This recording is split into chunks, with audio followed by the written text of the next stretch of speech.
Marlon Brando को Hollywood के सबसे महान और प्रभावशाली अभिनेता माना जाता है।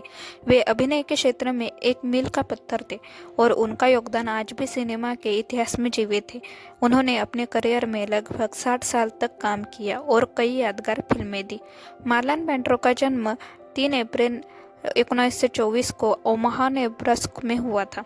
उनके माता पिता मार्लन ब्रैंडो सीनियर और डोलोरेस के बीच संबंध बहुत अच्छे नहीं थे और उनके बचपन में ही उनके माता पिता का तलाक हो गया। ब्रैंडो का बचपन संघर्षों से भरा हुआ था, लेकिन वे बचपन से ही अभिनय में रुचि रखते थे। ब्रैंडो को अपने अभिनय करियर की शुरुआत न्यूयॉर्क के एकेडमी ऑफ ड्रामेटिक आर्ट्स से की। वहां उन्होंने निर्देशक एलिया कजान से मार्गदर्शन लिया। कजन ने उन्हें एक नई अभिनय शैली, जिसे मेथड एक्टिंग कहा जाता है, को अपनाने के लिए प्रेरित किया।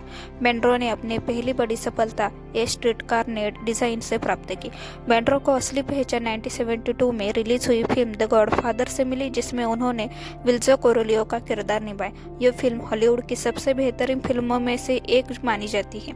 ब्रैंडो ने इस फिल्म के लिए ऑस्कर अवार्ड भी जीता था, हालांकि वह अवार्ड लेने नहीं गए थे और इसके बदले एक आदिवासी महिला को भेजा।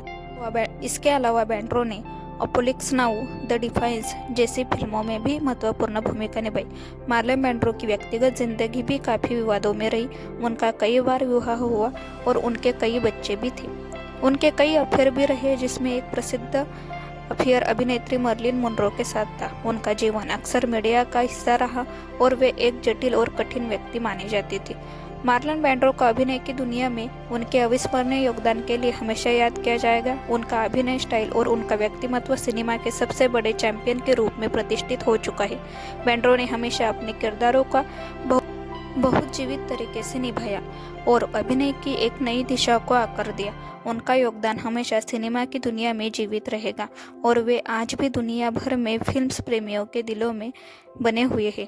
मार्लन ब्रैंडो का निधन 1 जुलाई 2004 को लॉस एंजल्स में हुआ। उनकी मृत्यु के समय वे 80 वर्ष के थे। उनके निधन के बाद भी उनकी फिल्मों और अभिनय की विरासत हमेशा याद की जाएगी।